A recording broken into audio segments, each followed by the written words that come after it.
పెళ్ళైనా పండగైనా వేడుక ఏదైనా పట్టు చీరల ప్రత్యేక వేదిక వారాహి సిల్క్స్.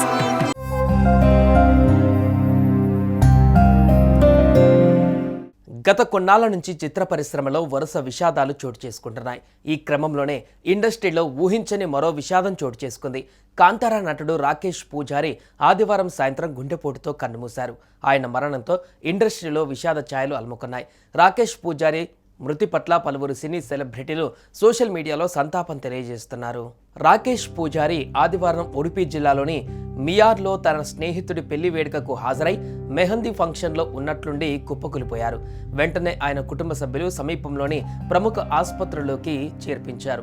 పరీక్షించిన వైద్యులు అప్పటికే ఆయన గుండెపోటుతో మరణించారని నిర్ధారించారు.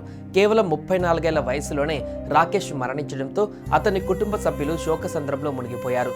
కార్కాల టౌన్ పోలీసులు అసహజ మరణం కింద కేసు నమోదు చేసుకున్నారు.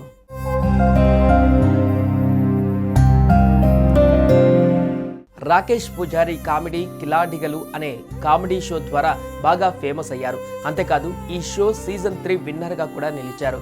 2014లో కడలే బాజిల్ అనే తులు రియాలిటీ షోలో పాల్గొని మంచి పేరు తెచ్చుకున్నారు. రాకేష్ అమ్మేర్ పోలీస్, ఉమిల్ వంటి కొన్ని కన్నడ తులు చిత్రాలలో కూడా నటించారు. సూపర్ డూపర్ హిట్గా నిలిచిన కాంతారా సినిమాలో కూడా నటించి మంచి పేరు తెచ్చుకున్నాడు. ప్రస్తుతం ఆయన కాంతారాకు సీక్వెల్గా వస్తున్న కాంతారా చాప్టర్ 2లో కూడా నటిస్తున్నారు. ఈ మూవీ షూటింగ్ ఇటీవల పూర్తయింది. ఈ ఏడాదిలోనే ప్రేక్షకుల ముందుకు రానున్నారు.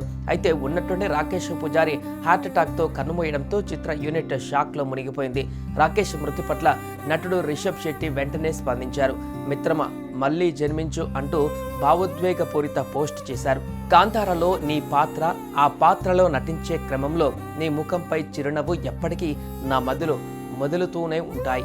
నీ లోటు ఎవరు తీర్చలేనిది అంటూ రిషబ్ శెట్టి ఎమోషనల్ పోస్ట్ రాశారు. ఇక రాకేష్ మృతి పట్ల పలువురు సినీ ప్రముఖులు సోషల్ మీడియాలో సంతాపం తెలియజేస్తున్నారు.